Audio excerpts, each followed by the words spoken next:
Hold on tight for the next hour.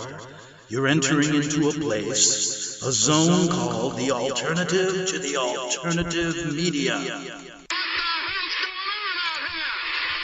It's a place, a special place where even truth seekers fear to tread. All right, people, let's move like we've got a purpose. Affirmative. Okay, boys and girls, ladies and gentlemen, Greg Anthony here, Investigative Journal. Sit tight. We got a good show for you today, all about the Jesuits, the Pope's Army. Who are these Jesuits? And why do we talk about it almost every day on this show? Greg Anthony here, Investigative Journal. You're probably wondering where I've been the last week. Well, I'll get to that in a moment. It's quite interesting. But this idea that the Jesuits aren't involved in what's going on in America today is really absurd. And if you look at the alumni from the Jesuits, that's a good starting point. But even if people are not from a Jesuit institution, you can bet that the most powerful and rich are beholden to them, and also the Vatican. And together, the Vatican and the Jesuits play a deceitful and evil game throughout the world with their over 199 or 200 concordats with countries. Who do you think's the richest country in the world, or richest organization? Well, they are a country, the Vatican. It's about the size of a football field. And the idea that this whole push for socialism you've heard since the beginning of the year isn't a Jesuit ploy, just forget about it. And if we don't get to this story, if we don't cover it, you'll never, ever understand anything about what's going on right before your very eyes. We do it here on this show, and I think we do it credibly most of the time, because it's an annoying subject that should have been covered hundreds of years ago in America. In fact, maybe we should have never let him in here, because we let the Vatican in through this guise of freedom of religion. They were masterminds in really creating America for that reason, to get them in here, because they were persona non grata in Europe. Just look at when they tried to blow up Parliament and other things they've done in every European country.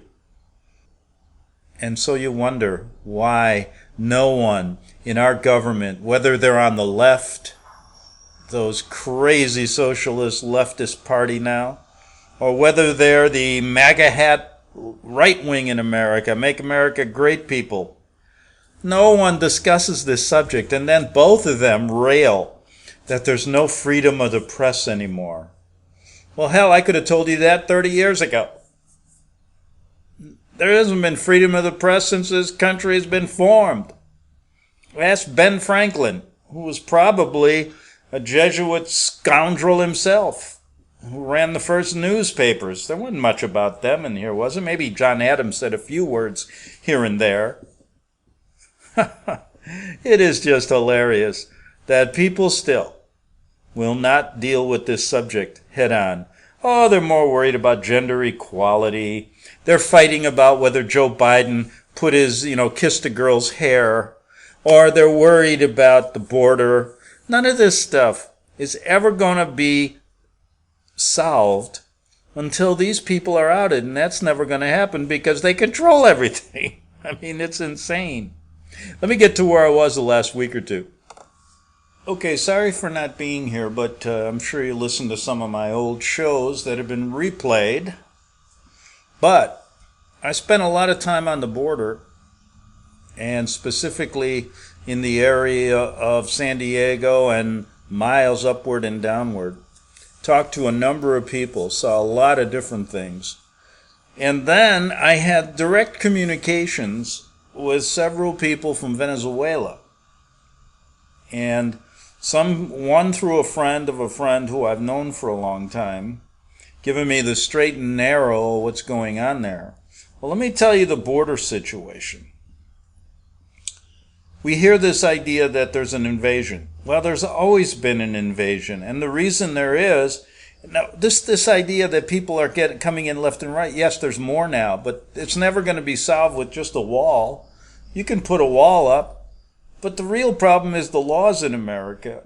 And I talked to 3 or 4 people, and I said, don't worry about it, I'm not ICE. And let me tell you, why are you coming here to America? And they said, because once we get there, once we step foot on American soil, we can stay forever. And you know, by God, I asked them, where'd you hear that? And they said, well, the guy who paid us to get here. And I said, how, you paid somebody to get here? He said, yeah. Huh? I said, how much? He said $1,000 to get my whole family here. And this was about 20 miles away from Tijuana. And let me tell you something. That's just an example of what's happening. These people are being told a story in Honduras or wherever that they can stay in America and we'll get you across. And I said, is that your son there? And they said, no. Well, yeah. I said, really, is that your son? Do you have his birth certificate? They had no birth certificate. They had nothing. What they're doing is they're dragging kids along with them who have nowhere to go in Honduras or Guatemala or even southern Mexico. And they're bringing them up and just flooding our country. Now, most people don't realize that from 1920s on to a number of years after that, into the 50s or 60s, our borders, they weren't allowing people in. And all of a sudden things changed, and these, I don't know, these laws, whether they started in the 60s or whenever, are insane. Because look, sure you want immigrants to come in, but you want them to come in legally. And what you're going to get here is this Jesuit invasion like they did in Europe. And they're doing the same thing here. Remember when I was discussing this whole story of migration in Germany and Italy and talking to people there, some people I knew because I lived there for 7 years, and they said it's just amazing. They're rushing us from southern Italy and they're just flowing in. And then I said, well, what's happening in Rome? And they said, well, they've carved out even little sections of the city, thanks to the Vatican, where they can live. And, you know, some police don't even go in. It's called a no-go zone. And they're practicing Sharia law. Well, in this side of the world, it's a complete different thing. They're bringing in all these, you know, people from Latin America. And we know why they're doing it, because they want to change the face of America. They're doing it in every front you see. They're tearing down statues. They're ripping apart American law. There's no First Amendment rights. Pretty soon there'll be no Second Amendment rights. And pretty soon you'll have no rights at all. And you know what? Most American people don't deserve any rights because they don't give a shit. And all they do is complain. Now listen, nobody, you know, I'm the first one. I tell you, I talk to these people on the border, and they're good people. And I guess if I was born in Honduras, and I didn't have a pot to piss in, I'd probably want to get into America too. And if it's easy to get in, you're going to come. Then what are you going to do? Well, hell, a lot of these kids are getting involved in, you know, MS-13, that gang. What are you going to do when you got no money here? Well, you're going to look for crime. You're going to do the first thing you can to make some money. And so you've got a cash cow here, America. Don't give me this idea you want to stop illegal immigration. You want to get more and more and more until the country's changed, and that's exactly what's going to happen. And now you're hearing in the political front is socialism is starting to become mainstream. Well, hell, it's been mainstream with the Jesuit order since the 1600s when they created it with the Paraguay reductions. So what the hell do you think's going to happen? And if you keep this story from the people, you're going to get your way, and that's exactly what goes on. And so I say it a million, if I've said it once, I've said it 1,000 times.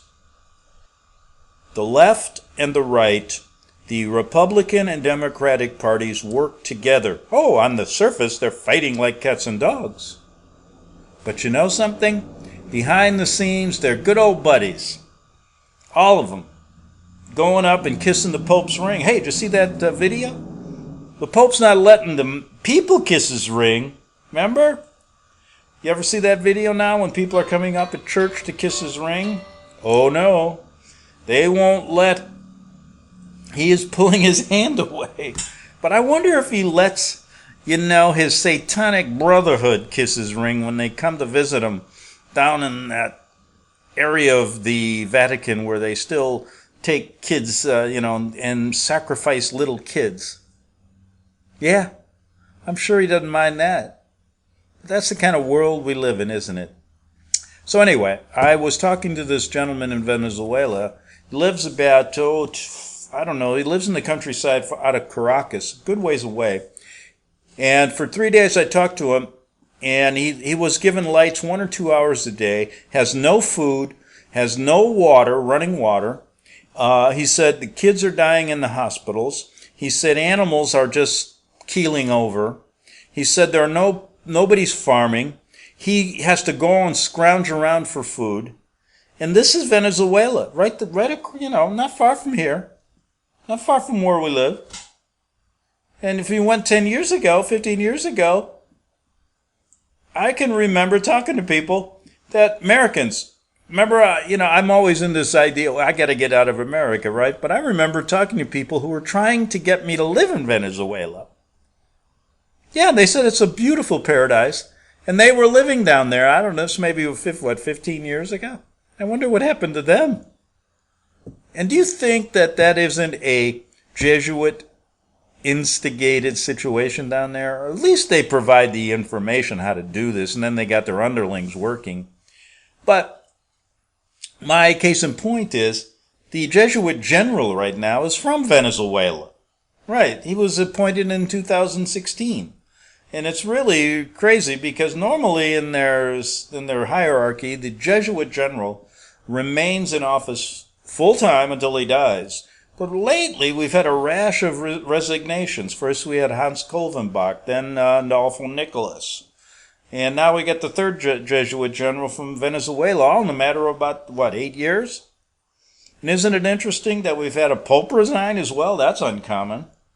So we got 2 Jesus Christ living on earth. We got 3 Jesuit generals roaming around, patrolling, probably one in Syria and the rest here in South America to create enough havoc to disrupt America to a point where it's changed. And 20 or 30 years, you're not going to see the Constitution in the way it is. You got all these kids growing up and all they care about is free, free, free, free, free. And that's what Alessandro Ocasio-Cortez is all about. That 29-year-old congresswoman. What a hypocritical son of a gun she is. She's running on this thing where, there's no planes, no cars, no nothing, the new Green Deal. But she's the first one at the airport getting into a plane, and they were doing a budget on her, and she's been spending thousands of dollars flying back and forth places. But that's the way it'll be. The elite will be able to travel, and you'll be stuck in some little hole, not even be able to drive a car.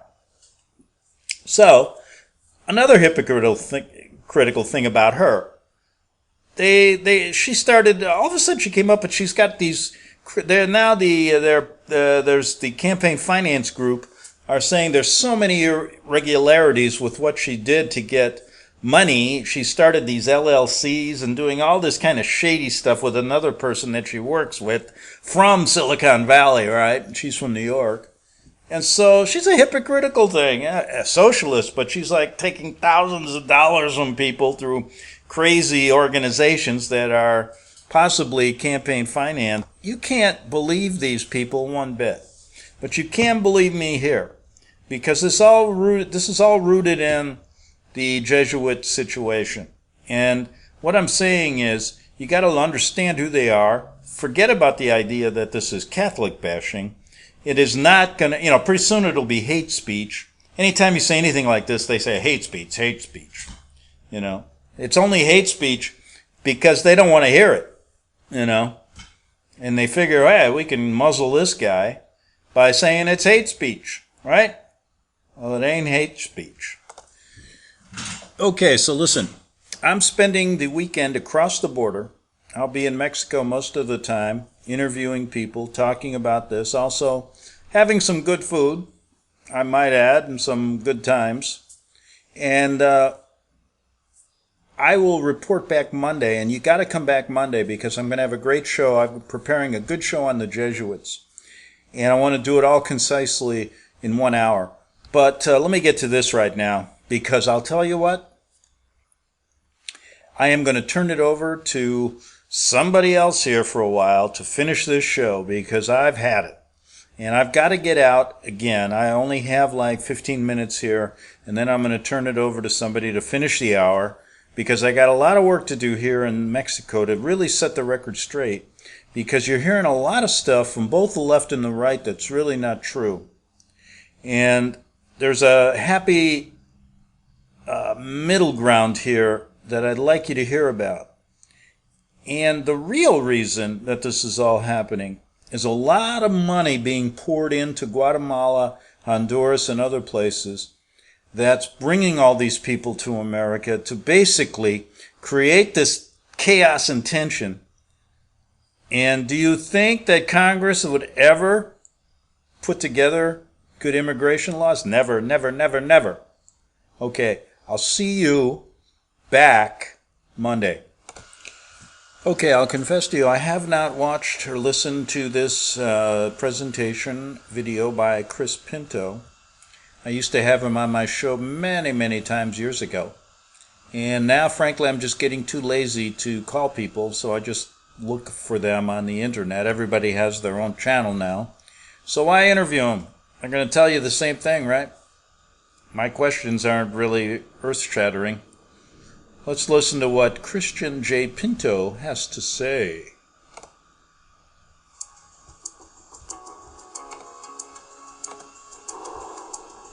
Okay, praise the Lord, you guys, and welcome. I'm Chris Pinto. This is Noise of Thunder Radio. Today on the show, we are going to talk about an article from Frontline Fellowship, and the headline of it is called Agenda Hijacking Civilization.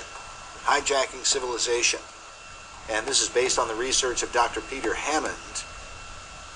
And I read this earlier today, and I realized that what is being talked about in this article is, I mean, it's just remarkable, some of the details. Much of it we've talked about here on our program at Noise of Thunder Radio, but I want to go over it because there are specific elements that are being discussed here by Dr. Hammond that I think are very, very powerful about what happened to the Christian world from the time of the Great Reformation right up into the 20th century, and then what changed as a result of World War I, beginning with World War I and then World War II. Those were two, obviously, major events, but what happened then on the other side of World War II, the Christian world was changed dramatically, and then began to really decline rapidly after World War II. All right, but before we get to this article, there's a couple of other things I wanted to address. One, I got a question from a listener who asked if I would talk more about the Jesuit missions in Paraguay. This we're going to cover in great detail in the upcoming audio CD on the Jesuits and Marxism. And we'll be talking more about that in the days and weeks ahead. Hopefully we'll have that finished in a few weeks and we'll be able to give you more information on it. But see, he's on the same wavelength as I am. Okay. there'll be a lot of details there. I will tell you if you want to go do some research on this, look up the book from the 19th century, The Jesuit Conspiracy, The Secret Plan of the Order, by Abate Leone, or Jacopo Leone was his name, and he was the Abbot Leone. And type in, because you can find it online, it won't cost you anything to get it. You can read it online. When you pull it up, type into the search engine, type in the word Paraguay when you're reading it online. Type in the word Paraguay, and then you read what the Jesuits had to say about their work in Paraguay and their experiment there. They only mention it briefly. They don't give many details, and if you don't know what they're talking about, you would miss it entirely.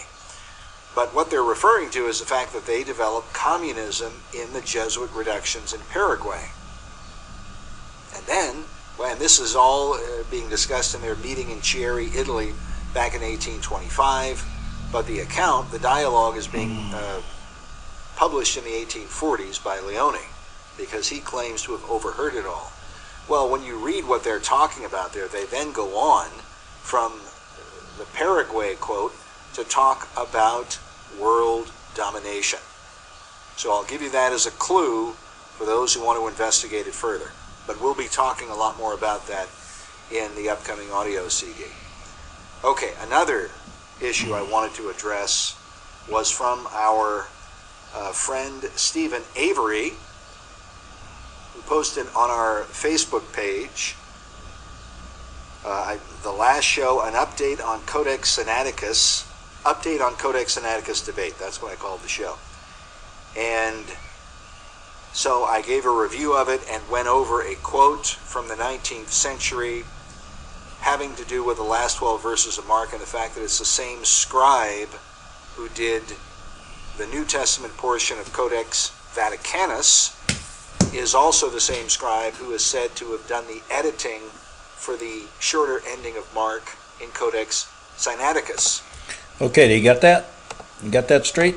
All those codexes? And, hey, by the way, I haven't listened to him in a long time. He's done a lot of pretty decent documentaries, not specifically on the Jesuits. Well, I think he did one, but he does a lot. And a nice radio voice, so I recommend go listen to his show. And remember what I said like 15 years ago? I said, I don't even remember what I said yesterday, but I think I said this. I said the reason I do this show is because nobody else is talking about it. And when there's enough people talking about it, then I don't have to do it anymore. Because it gets a bit repetitive at times, you know. The Jesuits this, the Jesuits that. Nobody responds. Nobody wants to support the show anymore.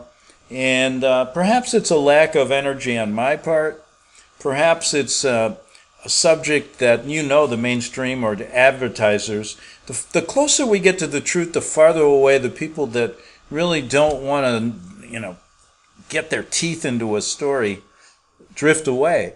And I think more people have drifted away from the Jesuit story than is to my liking. And what I'm talking about is there's how many millions of people, 330 million people in this country, and discounting people like kids and old people who can't think anymore.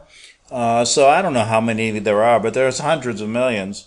And we got about, we get this small little group talking like Chris Pinto and other people, Eric Phelps and Tom Hanks. No, it's Tom Fress and others, Nicholas Arthur, a few others. I mean, it's a real small group, you know.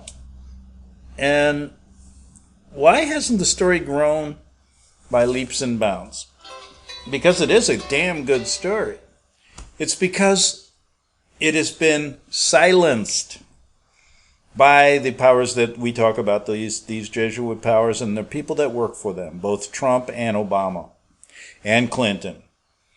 And if the people did get their hands on this story, boy, I'll tell you something, the whole world would be a whole different place to live in. And they can't have that because they want world domination, world control, as Mr. Pinto was saying. And there's so much proof when you start reading behind the, New York Times and behind the covers of all these bullshit books that are coming out. Thank God for what Mark Twain said. Thank God for illiteracy. Just think how many bad books you don't have to read, and I'm telling you, there's a lot out there, especially the ones on the New York Times bestseller list. Back in 3 minutes on The Investigative Journal. The book of Revelation says, the spirit of prophecy is the testimony of Jesus Christ. This is at the very heart of FirstAmendmentRadio.com. In that spirit, we have created the Prophecy Reality News app for all of your mobile devices, streaming First Amendment Radio 24 hours a day, 7 days a week. Available for your Apple, Android device, and smartphone, absolutely free. Get the Prophecy Reality News app installed today, so you can listen to First Amendment Radio wherever you are. The Prophecy Reality News app. Get it now.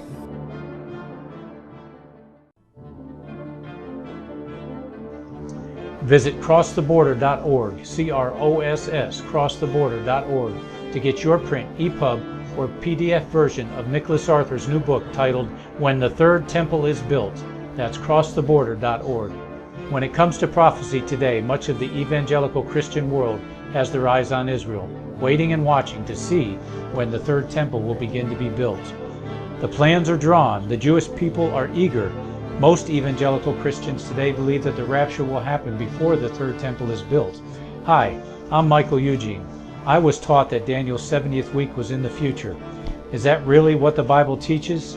Have we searched the scriptures and found this to be true? Why is it so important for a re-established Israel to build a third temple in Jerusalem? Is it necessary to build a temple on the same location already occupied by the Dome of the Rock?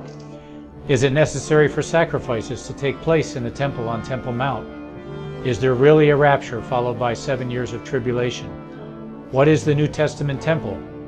Can we identify history and prophecy? Who is the first beast in Revelation chapter 13? Who are the 7 kings in Revelation 17? I have asked all these questions, and I have found Nicholas Arthur's new book, When the Third Temple is Built, answers all these questions and more using Scripture to interpret Scripture. The Bible says that no prophecy of Scripture is of any private interpretation. Nicholas shows us in his new book, When the Third Temple is Built, how the Bible interprets prophecy and not man's private interpretation. Visit crosstheborder.org, C-R-O-S-S, crosstheborder.org, to get your print, EPUB, or PDF version of Nicholas Arthur's new book titled When the Third Temple is Built. That's crosstheborder.org. The following program is labeled dangerous and off limits by the supreme Jesuit command. But stand tall, people. Listen up, and you may just learn something. Oh, dear Lord Jesus, this ain't happening, man.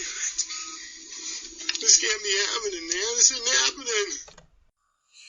Okay, boys and girls, back for the second half hour of the Investigative Journal. Unfortunately, I couldn't leave because I have to talk for 2 minutes to time this out right.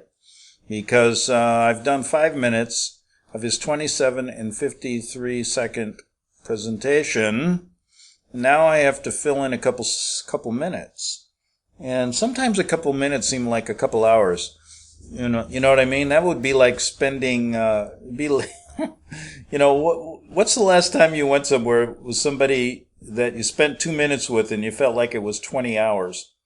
Let me tell you, I do it all the time. I work with these stupid attorneys. I'm telling you something. I know now why people are crazy in the law profession. Law school's fine, but once you get out, forget about it. These guys, I was called a psychopath the other day by an attorney I work for because I did some work for him and then I put down how much I'm supposed to get paid, and he threw a shit fit because he said I didn't put down the right things on the log.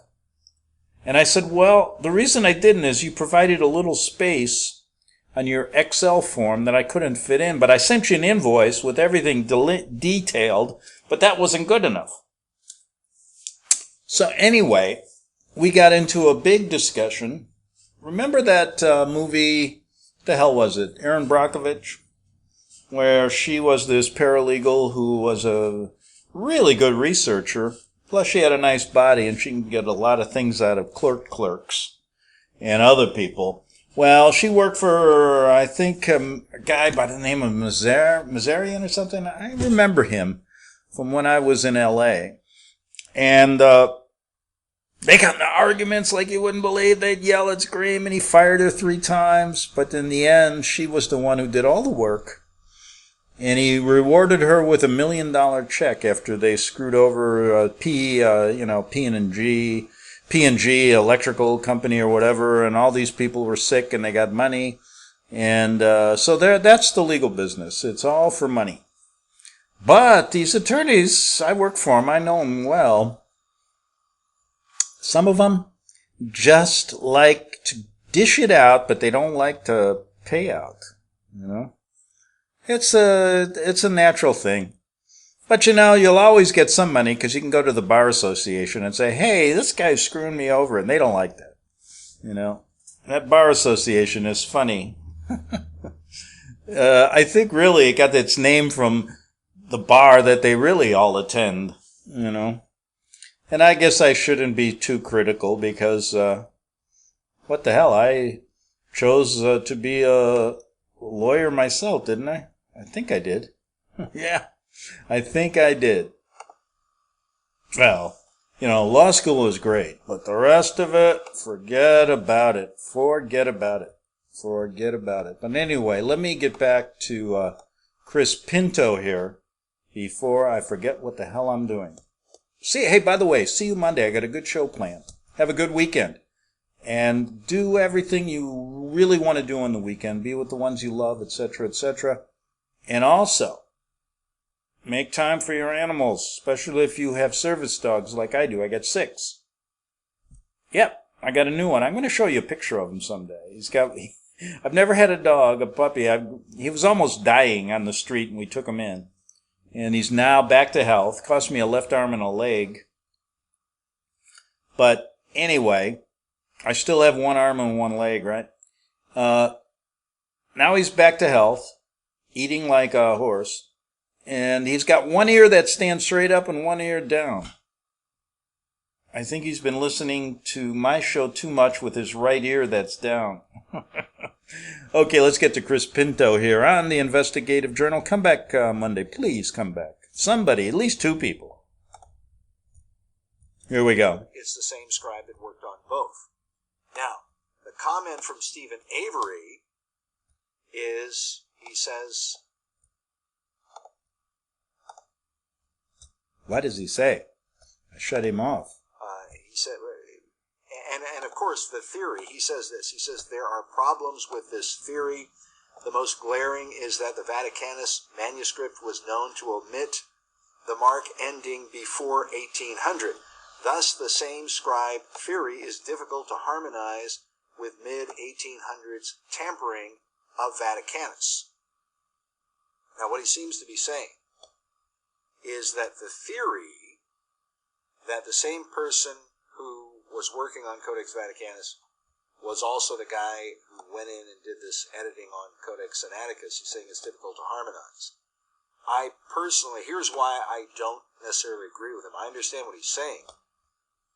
However, I do not believe that the omission of the last 12 verses of Mark in Codex Vaticanus, I don't believe that was done in the 19th century.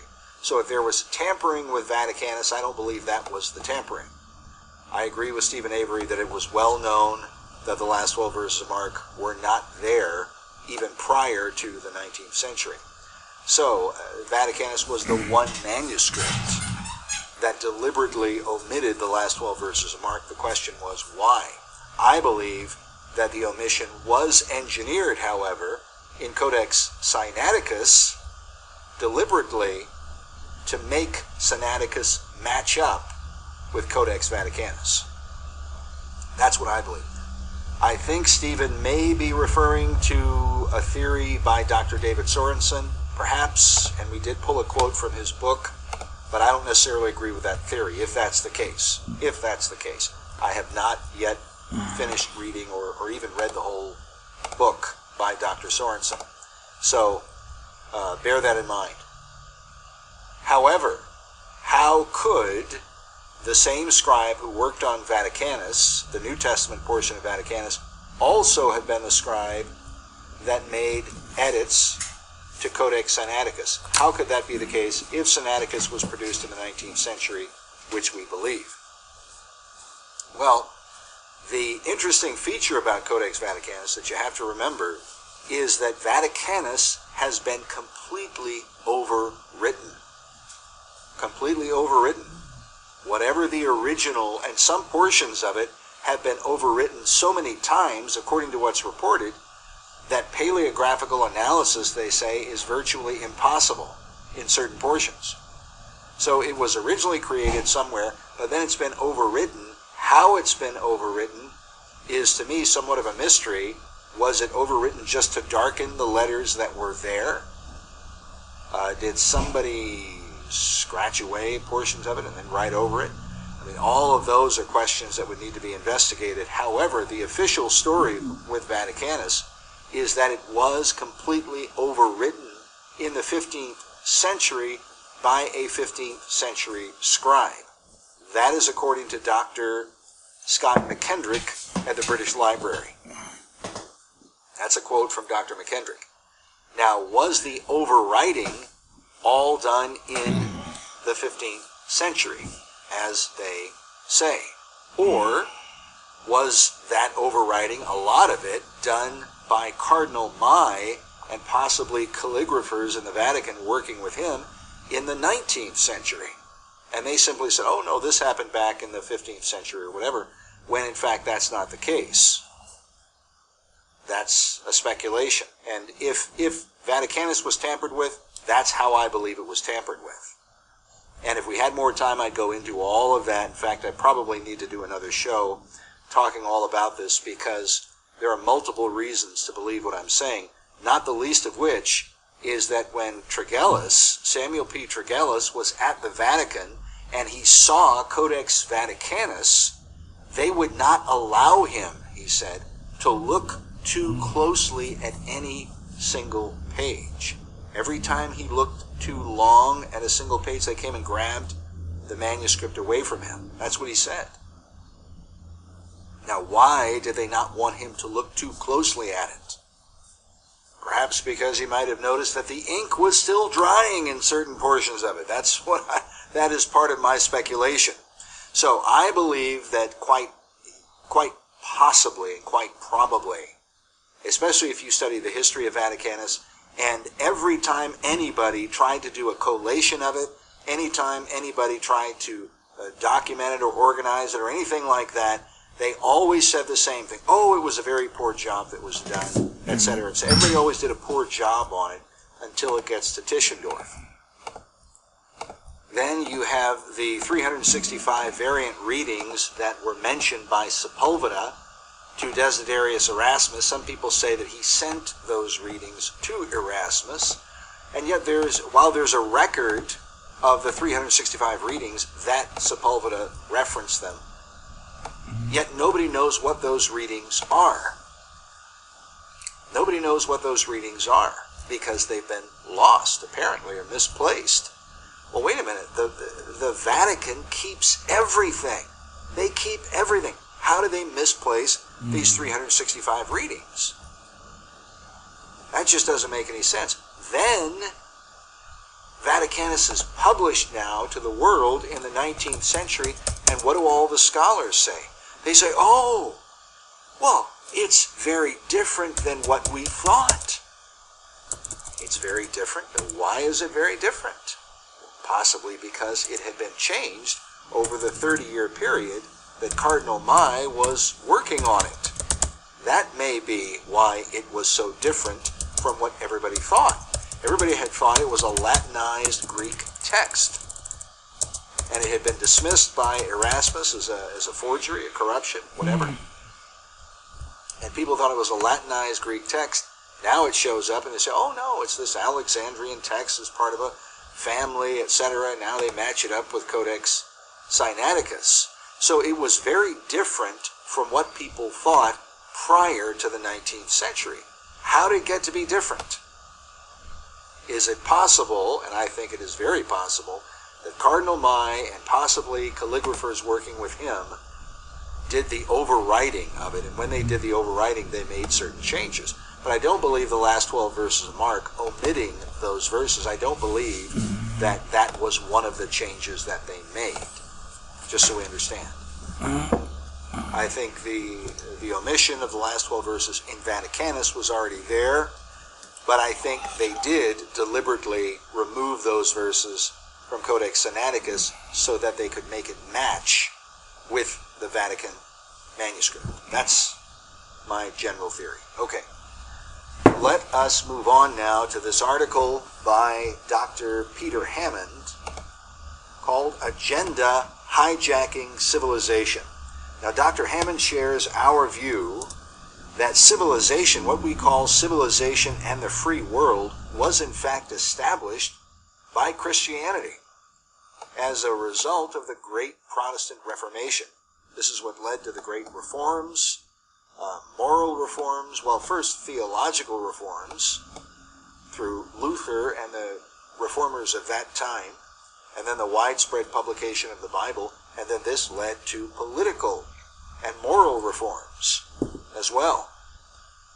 And I believe, of course, that this is what we find in Sam Adams' speech that he gave after he signed the Declaration of Independence, where he said that our forefathers cast off popery in the church. He says it now remains for us to level popery in politics. He's talking about church and now the state.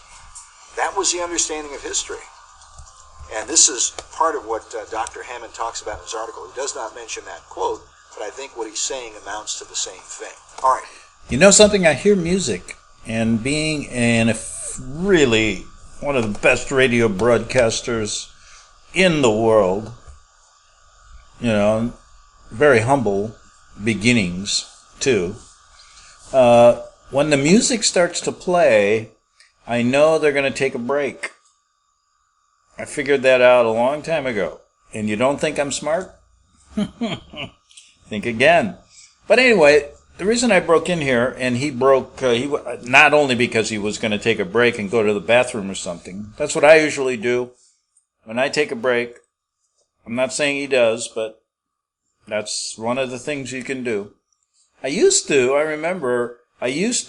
have to feed my parrot because he would want to, he was looking at me talking all the time, and he used to start talking on my show, if you go back to some of my old shows. So what I decided to do is feed him right before the show and then at the break, and that kept his mouth shut.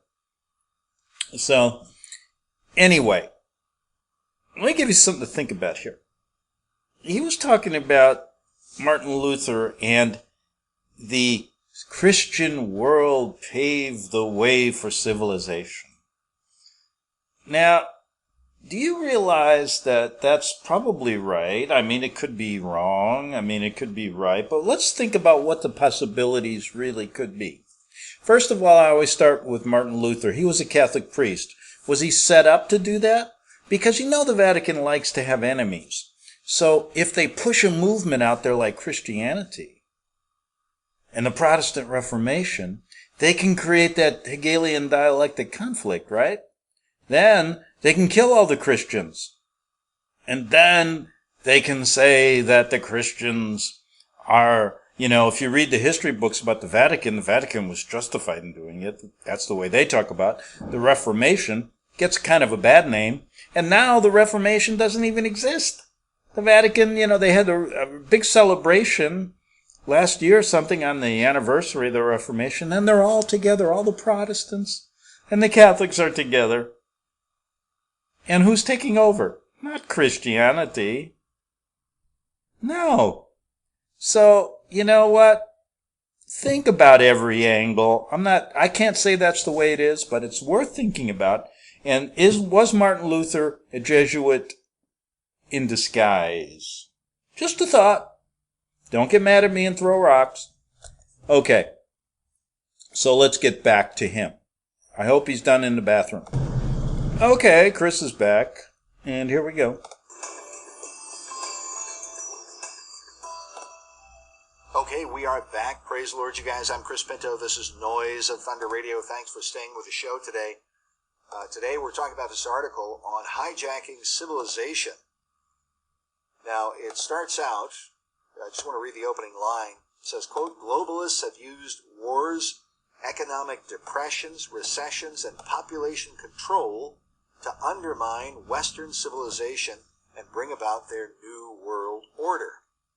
The Islamic invasion, Trojan horse, mass migration into Europe, and escalating riots and terrorism represent an advanced stage of this anti-Christian agenda.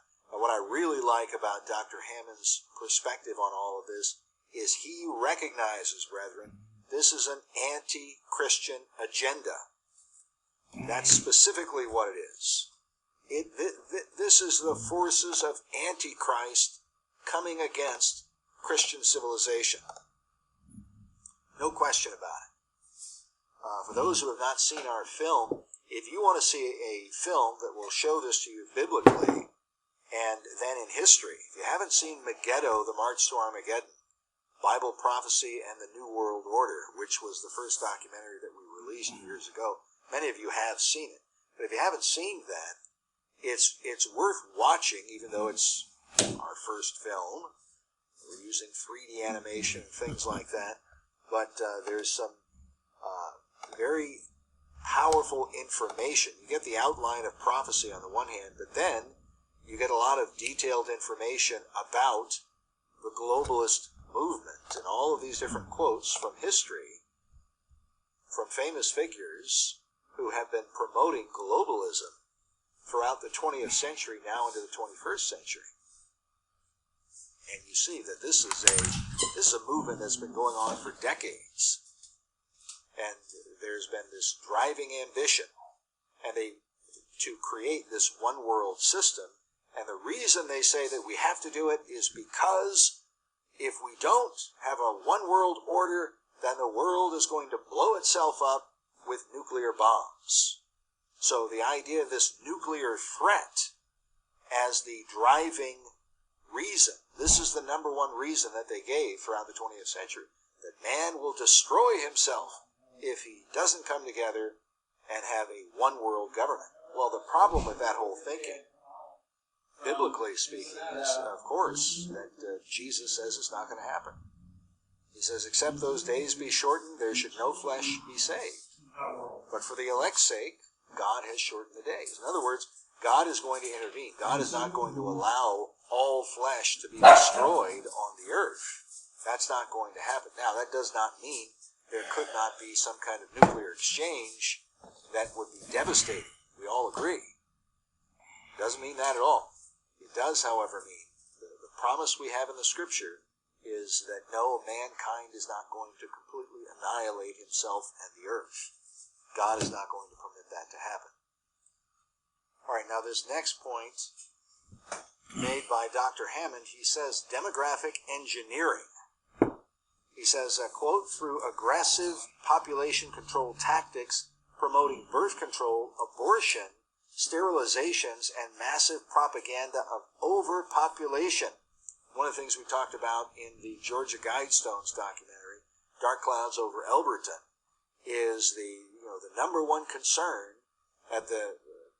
for R.C. Christian building the Georgia Guidestones was population control. That the earth is being overcrowded, etc.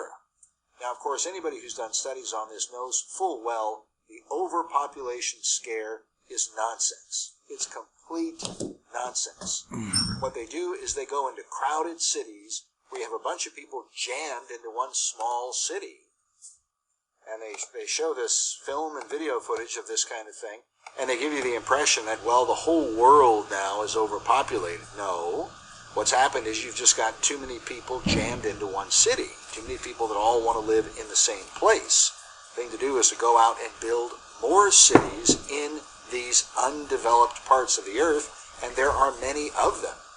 It's said that more than 90% of Alaska, just as an example, just one example, 90% of Alaska is uninhabited and undeveloped. One of the states in our union.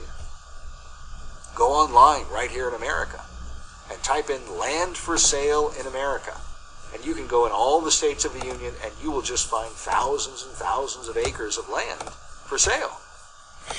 Okay, I'm going. All right, folks, I'm packing my bags. I'm going to Alaska finally. Do you realize that when he said that, I just freaked out? I'm going to spend the last 2 minutes. I'll be back with you Monday with some serious stuff. That was a good little segment. He doesn't like the New World Order. I don't either. But anyway, Alaska, I had to comment. Let me tell you a little story. Years ago, I made a bad decision in my life. How many bad decisions have we made? Well, years ago, I was in California, and I applied for a job in Alaska as the editor of a paper in St. Petersburg. Okay? True story. And the guy hired me. It was going to be $800 a week, back then a lot of money. And he flew to California, interviewed me, we had dinner, and he hired me. Well, at the same time, I had been back from Italy for a while, finally met this girl I thought I loved. And I decided to stay there. And that was the biggest mistake of my life. I've since been divorced, and it caused me so much hell. And I sit here and go, man, I should have went to Alaska. And when I heard that, I'm going. Okay, folks, I'm reporting from Alaska Monday. Now, I'll be back right in Mexico. I'm going to be here till next Wednesday. So I'll be reporting from Mexico on Monday. So listen, per favore. That's Italian. Habla inglés, habla español. Okay. You're going to get a great story Monday about the Jesuits in Tijuana. Okay? Interesting stuff. And you can't prove it, but it's worth talking about, isn't it? Nothing. I mean, look at what they talk about in the mainstream. They just make it up. At least we get some facts here. Okay, back. Have a good weekend. Spend it with the people you love. And don't ever think about the Jesuits on Saturday and Sunday. I do that. Back on Monday. Have a good weekend. The book of Revelation says, the spirit of prophecy is the testimony of Jesus Christ. This is at the very heart of FirstAmendmentRadio.com. In that spirit, we have created the Prophecy Reality News app for all of your mobile devices, streaming First Amendment Radio 24 hours a day, 7 days a week. Available for your Apple, Android device, and smartphone, absolutely free.